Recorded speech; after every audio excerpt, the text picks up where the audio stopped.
প্ৰায় 1 কিলোমিটাৰ অঞ্চল বগাই ইয়াত এটা হ্ৰদ আছে, আচলতে সৰু বৰ, যেনেকৈ আমি কৈলাশপুৰৰ ওপৰলৈ সেইফালে গ'লে আমি যেনেকৈ মানস সৰোবৰ পাওঁ, ঠিক তেনেকুৱা এটা ইয়াতে সৰোবৰ। এই সৰোবৰটো প্ৰায় মাটিৰ পৰা আমি প্ৰায় 1 কিলোমিটাৰ বগাই বগাই আহিছোঁ আৰু দুৰ্গম ৰাস্তা সেইফালেদি আহিছোঁ। এইফালে আছে আপোনাৰ পাইন গছ আছে, এই ডাৱৰত বৰষুণ দি আছে আৰু এইটো এটা সৰোবৰ হ্ৰদ বুলি কয়।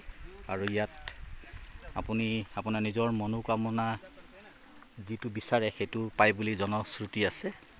আৰু সেই হিচাপে আমিও সেইটো বিষয়ে মই মোৰ ফালৰ পৰা মই ভক্তিসহ তেখেতৰ পৰা এটা বিচাৰিছোঁ।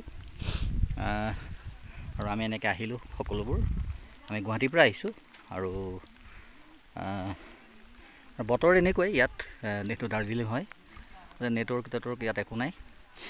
আৰু ৰাস্তা চাৰিওফালে বোকা, তথাপিও কিবা এটা বস্তু পাবলৈ হ'লে সকলোবিলাকতো আমি এইটো জেডটো বিচাৰিলে নহ'ব যে এইটো নাই সেইটো নাই, তাৰ মাজতে আপুনি ৰাধা কৰাটো সকলোৰে দৰকাৰ। আৰু বোকা হ'লেও আহিছোঁ, মনৰ কিছুমান আশা থাকে সকলোৰে, আশাবিলাক যাতে পূৰ্ণ হয় তাৰ কাৰণে আমি ভগৱানৰ ওচৰত সকলোৱে আচলতে প্ৰাৰ্থনা কৰিব লাগে।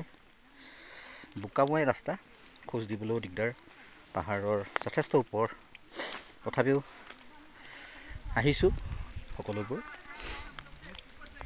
মোৰ মিছেছৰ সকলোখিনি বাই ভনী মিলি পেলাই এনেকৈ আহিছোঁ আৰু আমি টোটেল 12জন মানুহ আহিছোঁ।